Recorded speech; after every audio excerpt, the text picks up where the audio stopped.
3 मई को नीट का एग्ज़ाम होने वाला है और इस बार 26 लाख स्टूडेंट ने रजिस्टर किया है और गवर्नमेंट का जो सीट है वो है 1,30,000।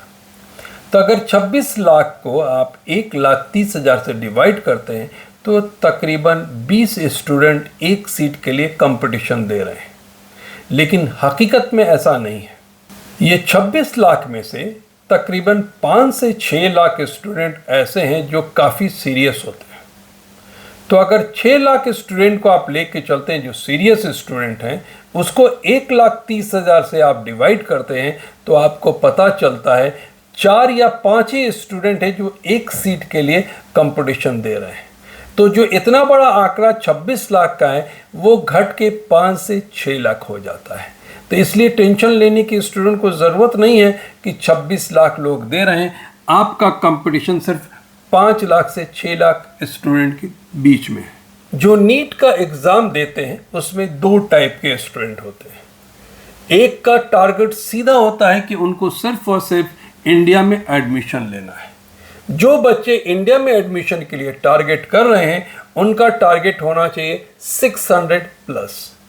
थोड़ा सा 15-20% आगे पीछे हो सकता है कि अगर नंबर हाईएस्ट कम आता है, मतलब 720 में से अगर नंबर 700 आता है तो हो सकता है परसेंटेज गिर जाए, लेकिन अगर नंबर बहुत ज़्यादा आता है तो आपका टारगेट होना चाहिए 600 प्लस, तभी आपको इंडिया का सीट मिलना आसान होता है। और जो बच्चे एब्रॉड में एडमिशन लेने के लिए पहले से मन बना चुके हैं उनको मिनिमम क्वालिफाई मार्क्स लाना ज़रूरी है। देखिए, क्वालिफाई मार्क्स लाना बहुत बड़ी बात नहीं है कि अगर आप बॉटनी जूलॉजी के ऊपर भी फोकस करते हैं तो वहाँ पे 360 मार्क्स होते हैं जिसमें आराम से आप 200 नंबर ला सकते हैं।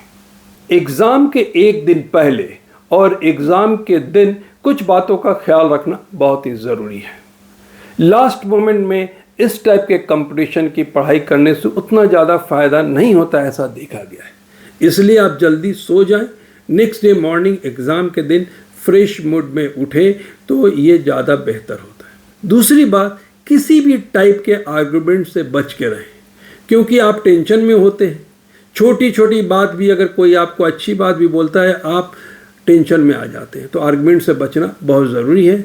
इसका ख्याल पेरेंट्स और घर में जो भाई बहन हैं उनको भी करना चाहिए कि घर में एक अच्छा माहौल रहे कि आपका मूड फ्रेश हो जब आप एग्ज़ाम देने जाते हैं। एग्ज़ाम के दिन सबसे ज़रूरी ये है कि आप सेंटर पर जल्दी पहुंच जाएं, क्योंकि बहुत सारे स्टूडेंट ऐसे हैं कि जिनका जो सेंटर है उनके होम टाउन में नहीं होता है, ट्रैवल काफ़ी लंबा करना पड़ता है। तो उस बात का भी ख्याल रखें कि आप जल्दी पहुँचें, वहाँ जाकर थोड़ी देर रिलैक्स करें। और दूसरी अहम बात कि जो ड्रेस कोड बताया गया है उसके हिसाब से आप ड्रेस करें। जूता ना पहने, बूट ना पहने, स्लीपर पहन के जाएं तो आपको आसानी होगी। और जो आपके कपड़े हैं उसमें ज़्यादा मेटल के बटन नहीं होने चाहिए। 3 छोटी छोटी बातों का ख्याल रख लें। अगर ड्रेस कोड के बारे में ज़्यादा डिटेल चाहिए तो मैंने डिस्क्रिप्शन बॉक्स में एक लिंक डाला है, उसमें पूरा डिटेल आपको मिल जाएगा। अहम बात यह है कि जो बच्चे MBBS एब्रॉड से करना चाहते हैं उनको किसी भी कंट्री और किसी भी यूनिवर्सिटी के बारे में कुछ भी जानना चाहते हैं तो आप दिए हुए नंबर पे कॉल कर सकते हैं, व्हाट्सएप कर सकते हैं या फिर आप डायरेक्ट मुझको कॉल कर सकते हैं। Thank you so much watching our channel.